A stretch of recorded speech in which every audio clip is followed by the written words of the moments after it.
Good morning, Commissioners, and welcome to our budget workshop for July 17th, 2023. A lot of attention is always given to our government at the national and state levels, but I happen to believe what happens here in local government is just as, if not more important than what's happening on the national level. It certainly affects people's lives on a more daily basis, what we do here.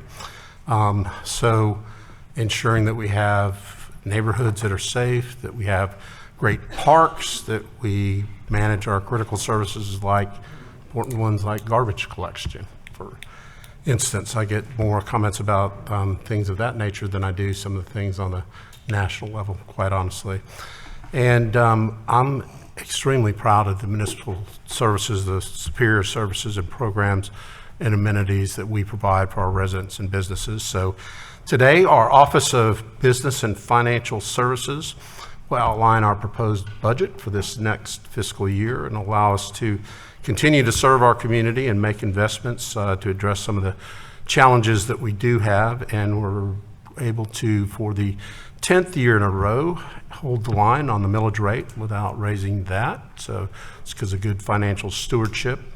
And as we continue to grow, our budget continues to grow as well, but it's going to allow us to add 56 additional public safety employees, including school resource officers, public patrol officers, and paramedics. Also allows us to move forward on additional park and neighborhood center reservations, additional increases in funding for streets and stormwater infrastructure projects, and a lot more. So with that, I would like to call on our Deputy Chief Financial Officer, Michelle McCrimmon, to start with an overview of our budget. And I will note, Stephanie, I understand have Commissioners Stewart and Ortiz virtually this morning?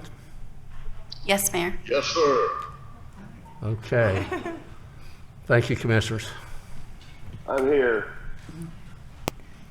I'm here too, sir. All right. We can hear you.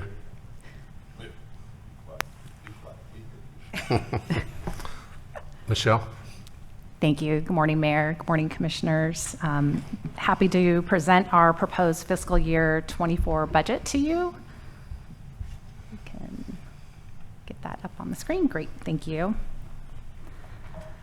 So we started our budget cycle feeling pretty good about fiscal year 24, but uncertain about the years beyond that. We start the budget process in February, and we ask for flat budgets, but acknowledging that there's been cost increases, and we've allowed for departments to submit expenditure increases with some justification.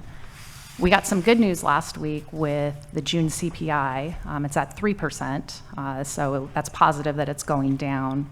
But still, when you look at June from 2 years ago, that increase is still at 12%. So we still have had some significant cost increases over the last 2 years. And we're continuing to see supply chain issues impact us, construction, vehicle purchases, facilities. Some of our contracts that you all have approved have cost increases. So it's kind of the same story that we were at last year. And we're seeing the Federal Reserve raising interest rates to fight inflation. Their goal is 2%. A year ago, the Fed funds rate was between 1.5 and 1 3/4.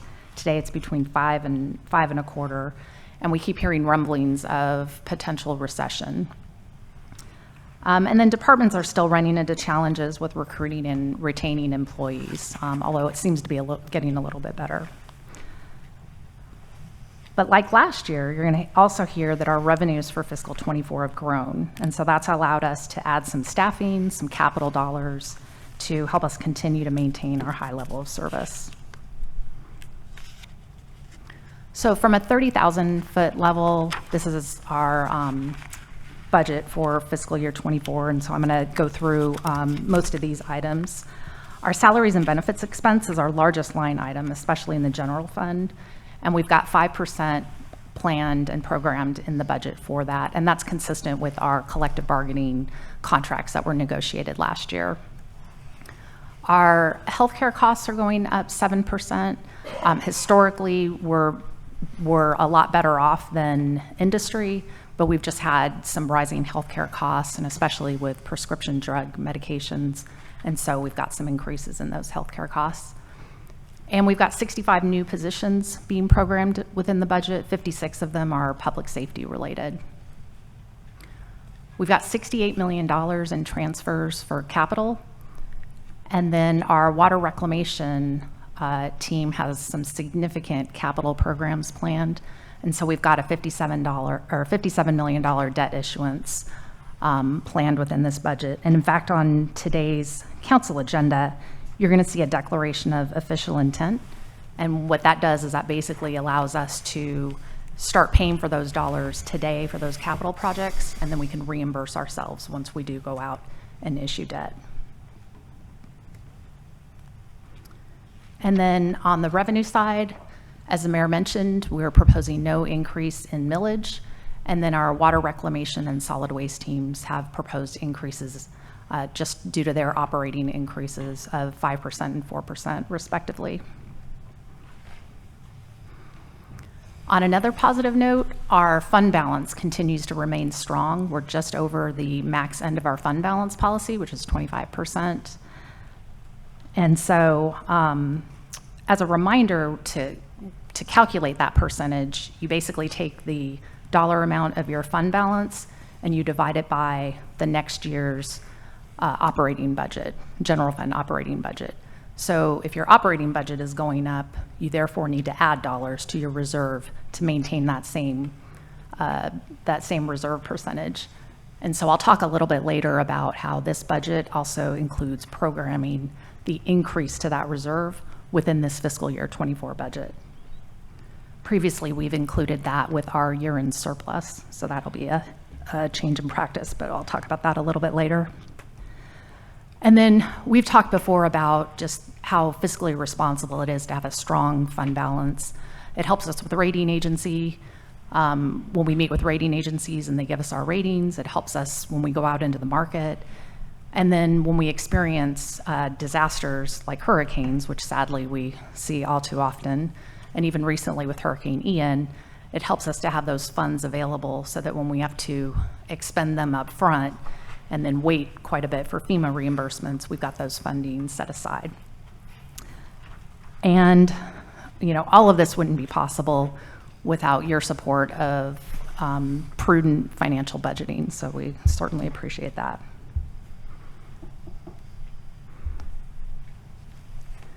The fiscal year 24 all funds budget is just over $1.7 billion, which is an increase of about $226 million and 14.7% over last year. Most of that increase is in the general fund, the capital improvements fund, and the water reclamation fund. And so within the presentation, I'll cover those changes. And then this just shows the distribution of our all funds budget. Basically, over 60% of the city's budget is made up of the general fund and the enterprise funds.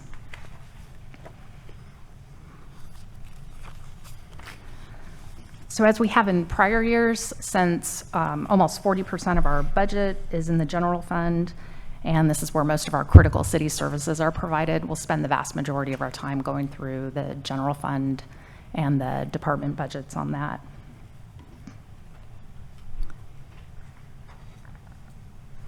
And the proposed fiscal year 24 general fund budget totals just under $658 million, which is a 9.3% increase over fiscal year 23. And so the next few slides, I'll go through the bigger components of revenue. Property taxes makes up 49% of our general fund revenues. Again, no increase in millage is proposed. And based on our preliminary tax roll that we received last month, our revenues have increased $39.5 million or 14% over fiscal year 23. Market and taxable values increased by 14%. And so while we don't have a complete set of data to analyze with what we've received, there's a few factors behind that increase.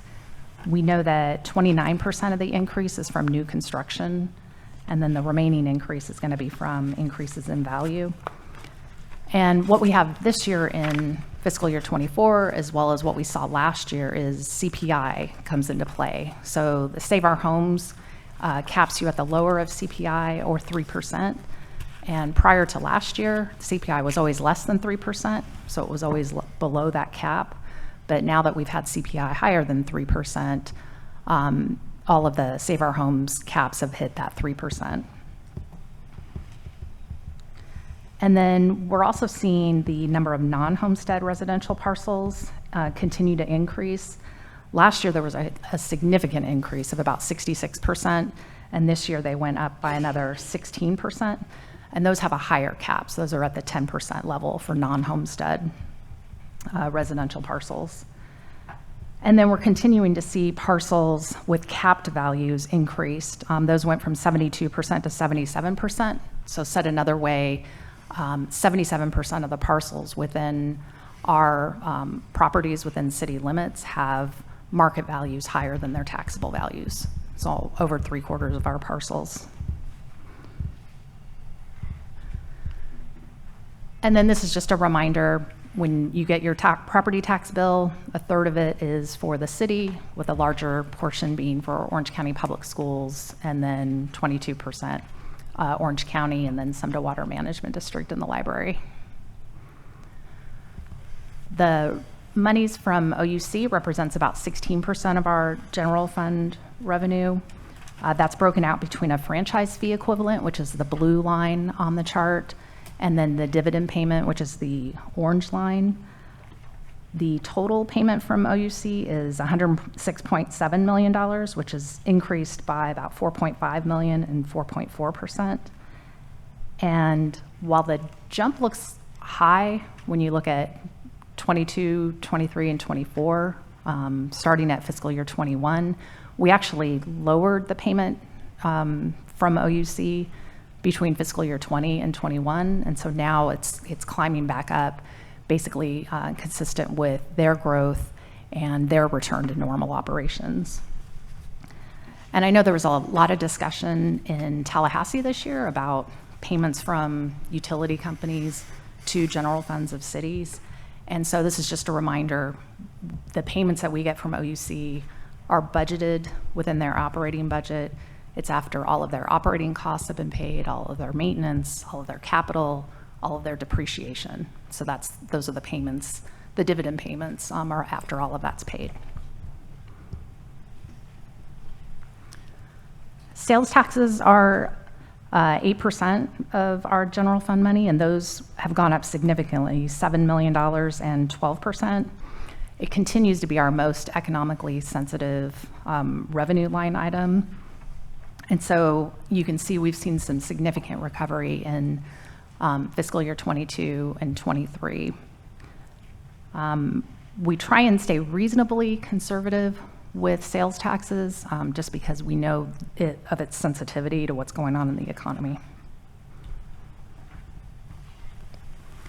And then charges for services is another significant component of revenue. It's about 9%.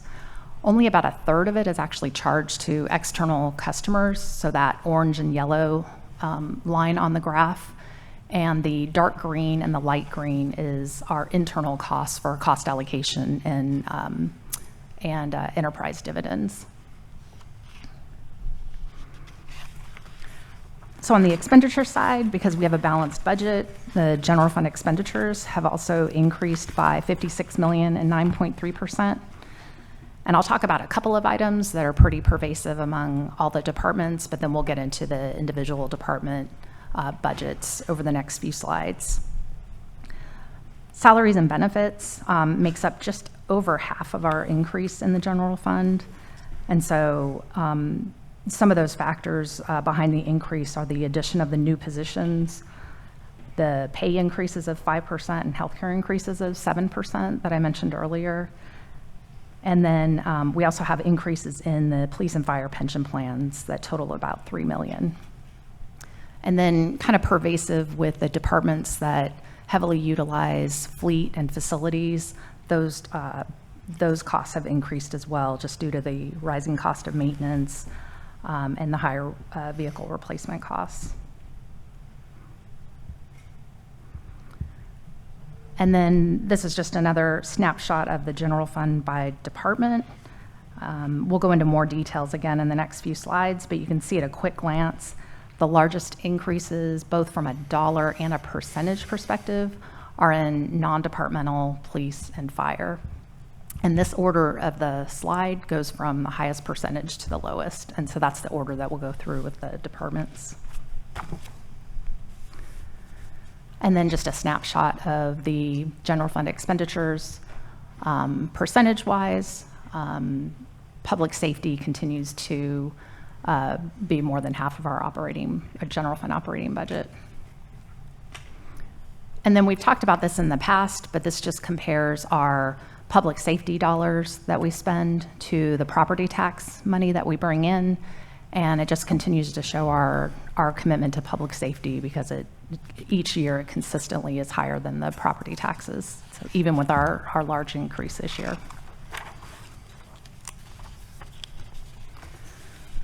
So we'll go into the different departments. I'll give you a little bit of navigation on these slides.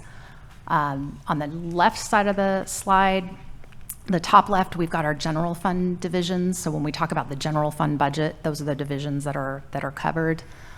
We've also got all funds. So on the bottom left are any of the other funds that would be included in that all funds budget for the department. On the top right, we have the fiscal year 24 budget, both the general fund and the all funds, and then the percentage increase that they each went up. And then under program enhancements, if there's been any new positions added, if there's been any significant items that have increased their budget or decreased their budget, as well as any capital funding, we'll highlight those there. So I won't read through the slides, but I'll just highlight a few items as we go through this. So we'll start out with transportation here. Their increase in the general fund budget is $2.1 million. And that's about 40% salaries and benefits, with the rest, the 60% being in operating.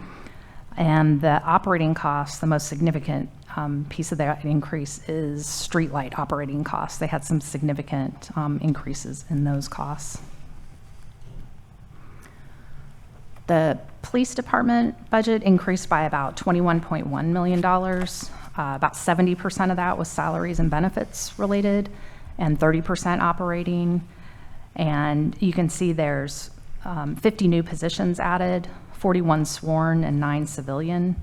18 of those positions are presuming we are successfully receiving the COPS grant. So we've added those positions with that assumption. And then within that salaries and benefit increase is also a $2 million pension increase for police. Whenever you add new sworn positions, there's also one-time outfitting costs as well for uniforms, weapons, vehicles. And so $3.6 million is also included in their budget. And then because they have a lot of vehicles, their fleet increase is about $2 million.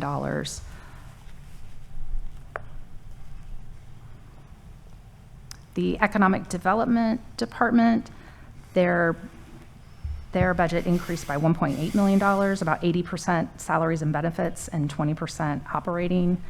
And some of the changes in operating, they've got new funding for a regional innovation network, and then some increased funding for Main Street districts. The executive office's budget, general fund budget, increased by $2.6 million, which is split 50-50 between salaries and benefits and operations. One item to highlight, because a lot of folks, I think, generally think executive offices as mayor and commissioner's office, but you can see on the top left, there's quite a few offices that are included in executive offices. City attorneys, the chief administrative office, city clerk, communications, so lots of different divisions and offices included in there. And there's additional election costs of $585,000. There's also a 5% increase to community organizations, and so that totals about a $200,000 increase in the operating budget. And there's also some costs that are not new in total, but they're shifting over from the Public Works Department for our future ready expenses. So that's shifting over to join into the Office of Sustainability. And so that's about $230,000. Families, Parks and Recreation had a significant increase of about 4.7 million. About 3/4 of that is salaries and benefits, and the remaining is operating. And so they've seen increases in contractual services, especially grounds maintenance, some higher utility costs, fleet costs, and also facility as well. Our Human Resource Department had a modest increase of about $500,000. That's about 70% salaries and benefits, with the remaining in operating, with some increases in contractual services. And then our non-departmental expenses increased by about $10.9 million. I touched on this a little bit earlier, but we've added $6.5 million to our contingency to add, with the intent to add that to our year-end reserve. And so I mentioned earlier, normally we do fund increases to our reserve from our year-end surplus, but which is great when you have a strong year-end surplus, but it's more prudent to add it during the actual budget process. And in fact, Commissioner Gray, you mentioned this last year about why don't we do this during the budget process, so we appreciate that recommendation and incorporated that this year. On top of that, we also have our normal contingency, which is about $6.3 million, which is the same as last year. And then we also increased our transfer to the Capital Projects Fund by about $11.8 million. And so later on in the presentation, we've got some of the significant capital projects outlined that we'll go through. And then we had some decreases in debt service of about $4 million. Public Works increased by just over $850,000, primarily in operating. They have some increased bikeway maintenance costs, some capital equipment, and professional studies. And then that was offset by the movement of those costs from the Future Ready office to the executive offices. And then just a reminder, when you look at the general fund budget up in the top right-hand corner versus the all funds budget, Public Works, the vast majority of their dollars are in those enterprise funds, the solid waste, stormwater, and water reclamation funds. Orlando Fire Department budget increased by $9.5 million. Just over 80% of that is in salaries and benefits, and the remaining in operating.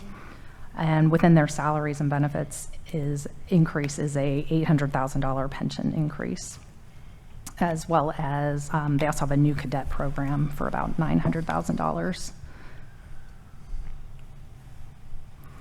And then the Office of Business and Financial Services increased by about $1.6 million, just over half salaries and benefits, and then about 40% operating, with the majority of the operating increases being in IT contracts. And then Housing Department had a modest increase of about $33,000. Very small portion of the Housing Department is actually funded by the general fund. They're heavy grants funded, so both federal grants and state grants, the HUD and SHIP programs. That totals about $13.2 million. And so each of those grants usually has some administrative allowances, and so the housing staff can charge their time to those grants. So when they're busy working on these grant programs, they charge to the grants, and then that's less time to the general fund. And then our capital budget also includes adding an additional $500,000 to make our existing Housing Ready Fund a total of $9.5 million. And then our general fund budget, our operating budget, continues to fund just over $1 million towards rental assistance and Housing First initiatives. And then, of course, city staff is continuing to work on advancing the affordable housing projects that are in the Accelerate Orlando program as well. So we don't want to forget about our friends at venues. They don't have any operations within the general fund, but did just want to highlight the various divisions and operating funds within that department, as well as their all funds budget.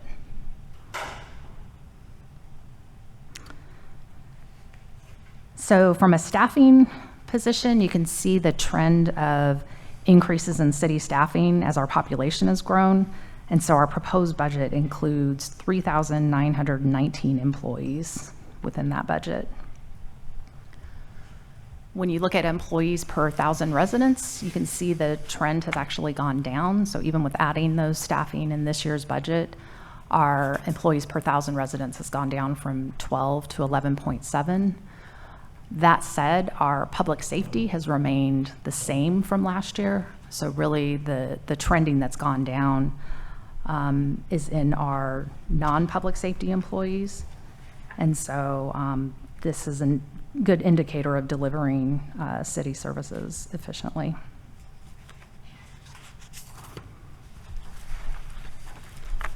So we spent most of our time talking about the general fund, but want to highlight a couple things with our some of our other significant funds. Starting from the top, the Water Reclamation Capital Fund, that fiscal year budget has a significant capital program of over $80 million. So they are assuming some bond proceeds will be issued to fund that, as well as some pay-go as well. The Stormwater Fund increase, that's primarily related to their capital needs. And we do anticipate they're going to need some financing to support that capital program.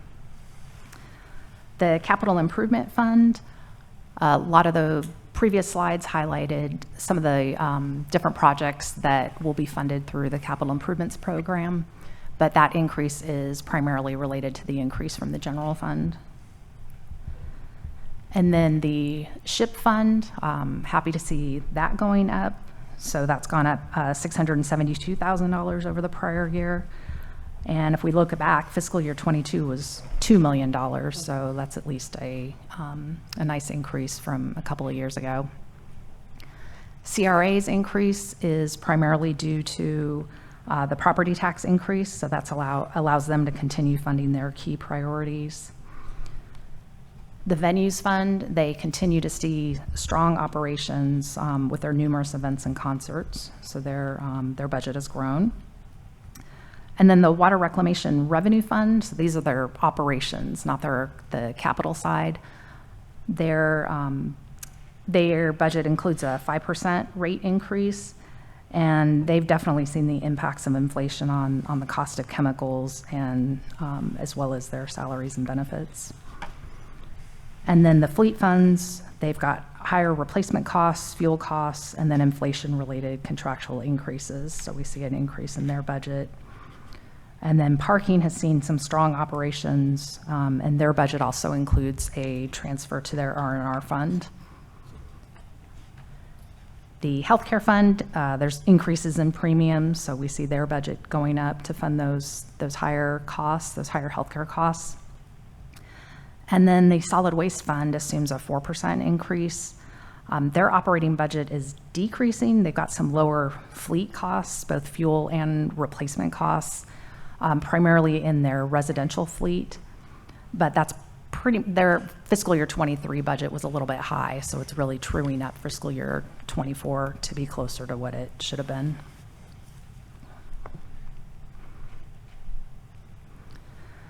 So last year we introduced a slide that had the vast number of facilities, assets, sidewalks, lakes, sewer lines, vehicles that we maintain.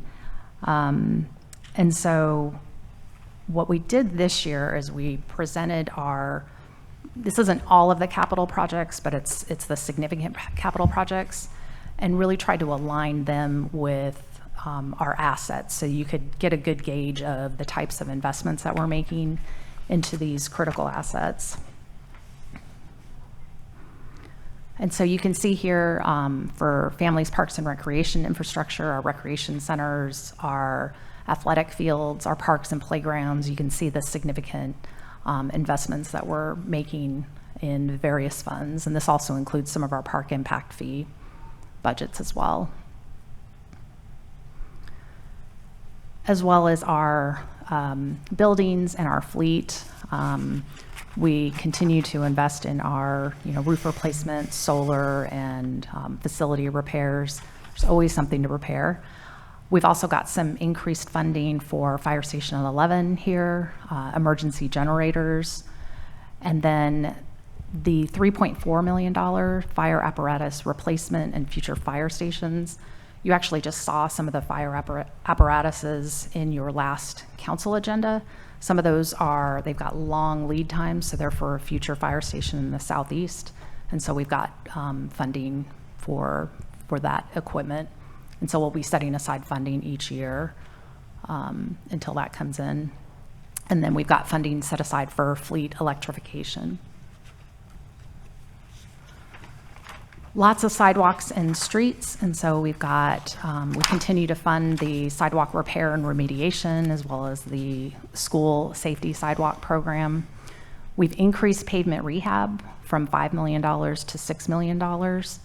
And then transportation also has several projects as well that are funded in this year's budget. And then our sanitary sewer and lakes, I mentioned earlier, both water reclamation and stormwater have significant capital programs planned. Water reclamation's total capital program is $126 million, and then the stormwater program is $22.5 million. And then on the public safety side, we've funded a radio replacement program, and we plan to fund this every year in some capacity so that we always have dollars set aside for those radio replacements for both police and fire. And then for police, we've got some tactical range upgrade dollars set aside, as well as their normal equipment replacement. And then fire, we have a fire station alerting system, as well as their normal equipment replacement. And then we've also included $800,000 for the retrofit at one fire station. And then CRA's budget includes capital funding of $33.6 million for many of their initiatives. And then we've also got funding for some IT funding, including some cybersecurity hardening, $500,000 for affordable housing, and then we've got some parking R&R funds. So this is our capital improvement program by fund. You can see on the left-hand column is fiscal year 23, the right is fiscal year 24, and the capital program has doubled since last year, and that's primarily water reclamation and stormwater. And then just breaking it out by function, the vast majority is the water reclamation, economic development, which is CRA, and then transportation. And those make up about 3/4 of our total capital program. So we are presenting to you a balanced budget of over $657 million for the general fund, over $1.1 billion in other funds, giving us a total overall city budget of over $1.7 billion. It is tentative. We may have some refining between now and when we come back to you in September, but of course, if there's anything significant, I'll go through that with you at that time. Our next steps is we'll have commissioner notebooks distributed and posted on our website within the next week. We already have briefings on each of your calendars to go through any questions or any more details that you want to see, but I'm happy to answer any questions right now. Thank you, Michelle. Okay, questions or comments? Commissioner Hill. Thank you, Mayor, and thank you, Michelle. Job well done once again this year, budget team. So, thank you. It's a round for applause, especially coming through COVID, and we're still, in the black. So that's to be commended, and still seeing capital improvements throughout the city, along with programming on all levels. I did have just a few remarks as we move forward. Some things that I might want to see, and I know you all are going to meet with each of us.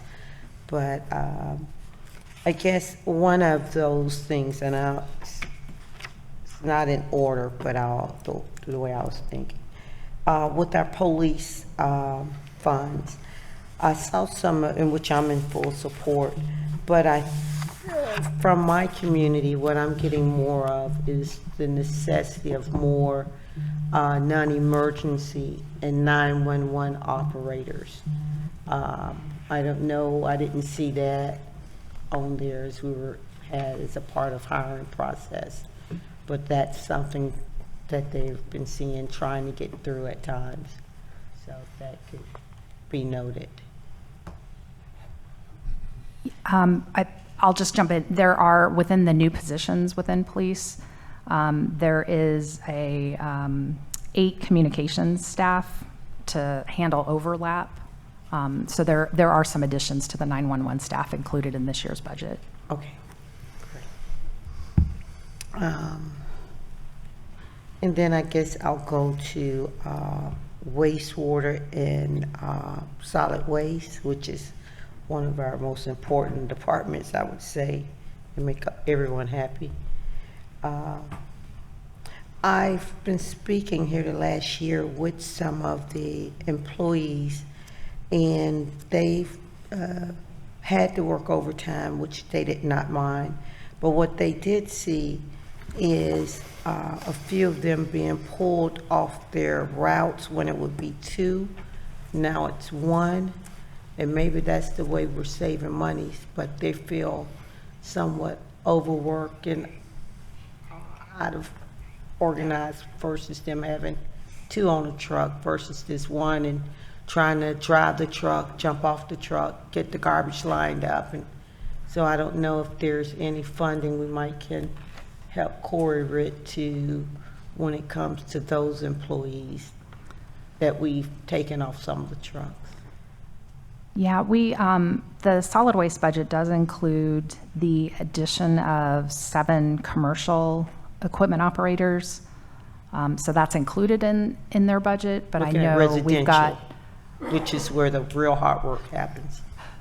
Yeah, and Corey can probably speak to it, but I know they've had some struggles with recruiting and filling some positions. Sure, I like this. Come on up, Corey.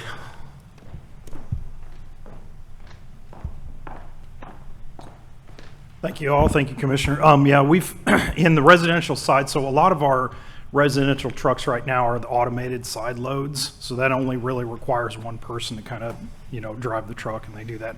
Now the rear loads, yeah, we do have operators in there, one driving the truck and a couple picking them up. It has been really difficult to find, consistent people. We will hire somebody and then they'll get, kind of turn around and get a better offer. And so we're kind of in that process right now of trying to hold on to who we got and supplement. And it is difficult. We're still seeing a tough time of trying to hire those personnel to man those trucks. But we are actively still pursuing Maybe we need to increase the pay and be competitive. I mean, the pay, we have increased some pay along the time. We still have, I mean, it's more of a just finding people to actually hire as well too.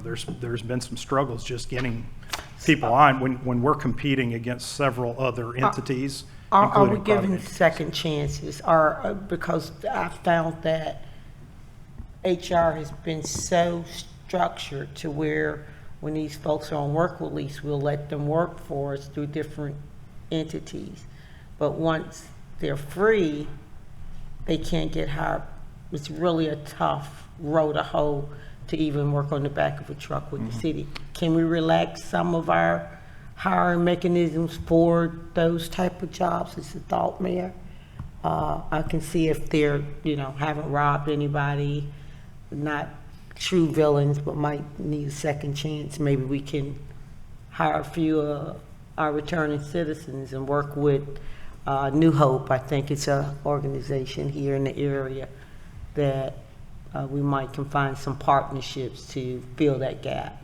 I'll work with you on that. Sure, we'll speak with HR about that. And Commissioner, I don't think as a city policy, we can pick and choose A person. different positions Right, to right. treat differently. We have to have the same hiring policies for everybody in terms of the type of stuff you're talking about. But we did ban the box, so that's a Yeah, we start. did So do that. we did, so that's not a criteria if you're a felon or not. We just need to probably just reach out more in the community, let them know we got these jobs and do some type of outreach, because I know it's folks out there that wouldn't mind getting on the back of a truck just to be a part of the city. Yeah, and we've had some hiring events. Last year, we had a couple hiring events where we hired successfully a few people in there, but Okay, I it's know still you're doing tough a to great reach job. out. I know it's tough. Yep, thank you. All right, thank you, sir.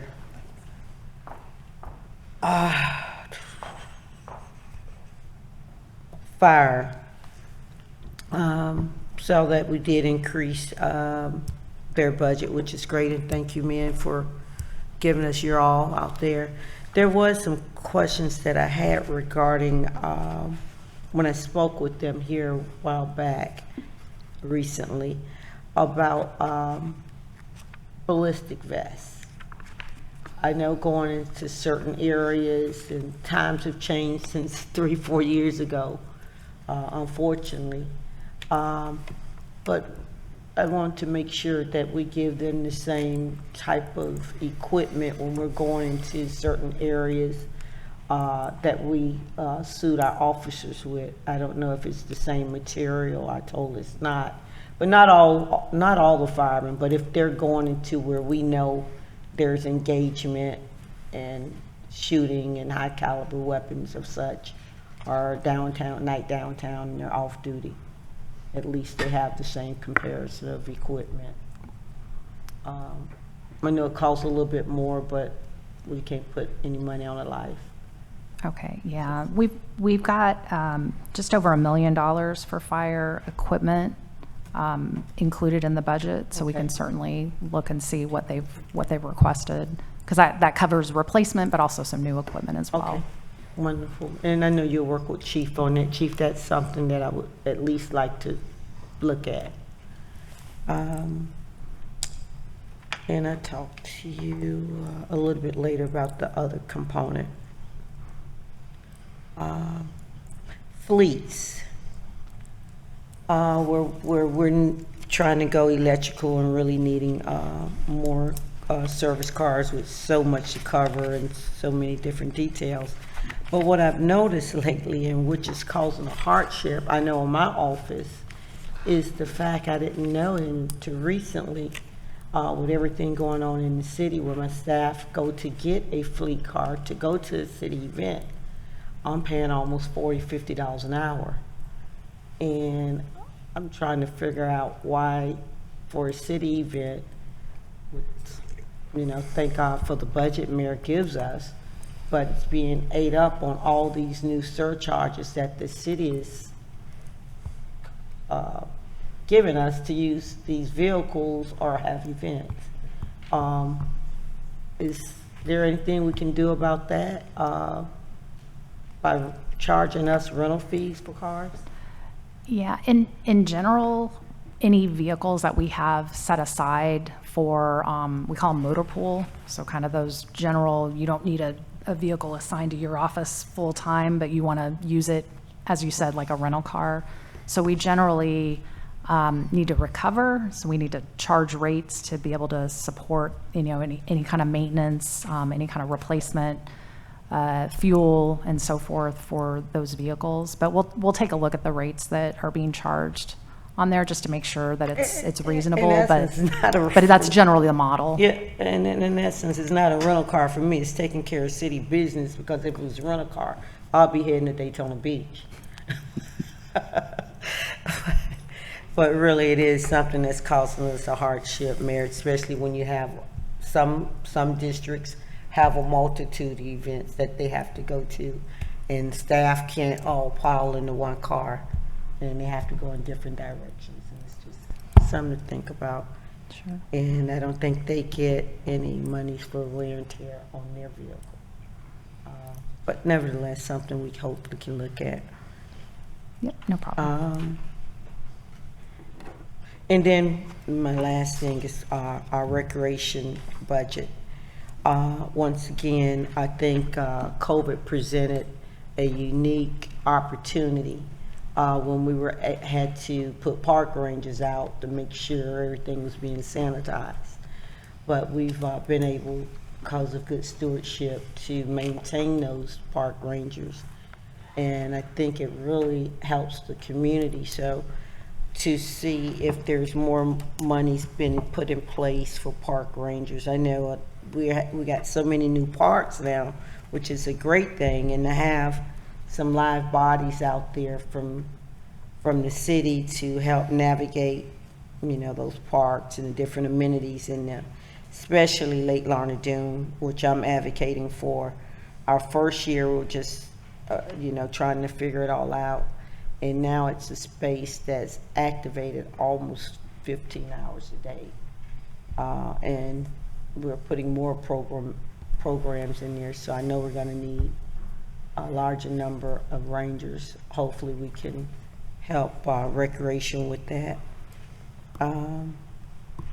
And especially I will call them my trauma zones, which is primarily 5 and 6 and looking at 3, where we have to find some more funding for mental health programs in our centers, because it's a lot of trauma happening. As our chief could tell you himself, with so many, you know, uneventful events, and I just don't want to talk about what it is, but we all know. But we do need some mental health facility, some type of partnerships in those centers, in those 3 areas. ASAP, because every day something's happening. And I also, in these trauma zones where we're having unfortunate incidents happening with our youth, if there's, Mayor, an opportunity to, for some of our events that we have, to have 2 officers there. Because now, I'll be honest, it's kind of scary to have certain events in the evening time that I want to have for my youth. But due to the fact that times have changed, we need not just our city staff, we do need some type of security so we can have fun. And I think the other, and last but least, is now we're being held to the standard on how many events we can have to move our community forward. I know myself, many of the other commissioners, some have more events, some have 10 events a year, some have 20, some have 100. That we have to pay for city staff now to be at our events. We have to pay our recreation team, which is the city team that's supposed to help us with these events, that it comes from out of our discretionary budget, which isn't a lot, but has to be stretched so far, especially in zones that are have family incomes under $15,000 a year. And it's just wearing us out, especially when we have to pay all these other city departments and then go in and try to partner with other organizations and public goods and services. So if that's something between now and then you can look at and talk with me, I'll greatly appreciate it. Okay, certainly. Thank you. Thank you, Mayor. That's all I have. Thank you. Commissioner Burns. Well, good morning. Thank you, Michelle, for that great presentation, and your team for pulling all this together. Just a couple of questions. On page 5, when we have the general fund revenues, and I think I may have mentioned this last year, but I see where we have the 23 adopted budget. And when I sit down with you all, when you talk to the individual commissioners, I like to see what the actuals are. Sure. Because we're looking at a budget versus budget, but one of the real things we should be looking at is the actuals, how we actually perform versus the budget. So I'll be interested to see what that looks like in the summary. Also, one of the things in Public Works, I know there was some discussion about fleet maintenance and the potential of needing some increased vehicles or anything like that. Is that still something that we're looking at for Public Works, increasing the maintenance and as well as the fleet? Yes, yeah, Public Works has, let's see, they do have about just over $400,000 in capital equipment, so some additional vehicles. I don't have the details in So front that of will me, be going to some but they do additional have some of that Okay. programmed in their budget, yes. All right, good. And then the last thing with housing and community development, one of the things I think, I understand that that department gets a lot of federal funding, and I'm proud of what we've done with some of the ARPA funds with dedicating that to homeless services. But, Mayor, I think, moving forward, I want us to start maybe looking at some potential investments into some housing infrastructure that maybe we hadn't considered in the past, because we are at a critical juncture with affordable housing. So I just, I don't have any specific plans right now, but I think if we can come together and have some discussions of, is there something else that the city, something additional that the city could be doing to start addressing, or to continue to move forward addressing the affordable housing, and the main thing is the housing, some investments in the housing infrastructure. So again, thank you and great job, and that's all for me, Mayor. Thank you. Thanks, I would Commissioner. say Mayor's building 46 homes in Paramore as we speak, and he's been working on that now for about 4 years, and we're almost there. Yeah, I'd put the number of units that we put in our city up with pretty much anybody in the state of Florida. No, and I recognize the investment. I just want us to see if there's anything additional. We continue to do that. Right, yeah, thank you.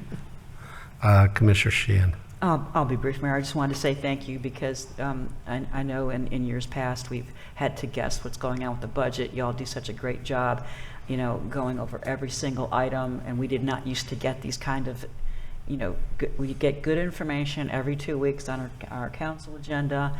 We get good information in terms of budgeting, and I just want to thank the budget staff for doing such a good job in keeping us informed so that we can keep everyone else informed. And the only thing I would say is I would like to know the Save Our Homes overall impact on our budget, because we've had that in past years, just because I don't think people understand the impact that actually has on our budget. And we have been cutting in order to accommodate the Save Our Homes and the 10% cap on commercial properties. So I think that's important to let people know when they say, hey, you've kept even on your budgets, but we've also had to cut because of decreased revenues because of those, because of that tax reform. So anyway, that's all I had, Mayor. Thank you.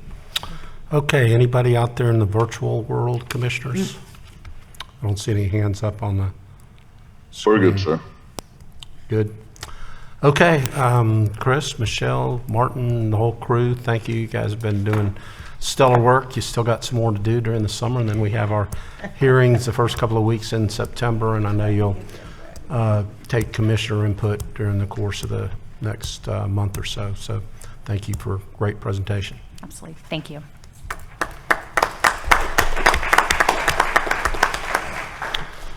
Okay, we'll adjourn our budget workshop, and we will convene our good ed. Okay.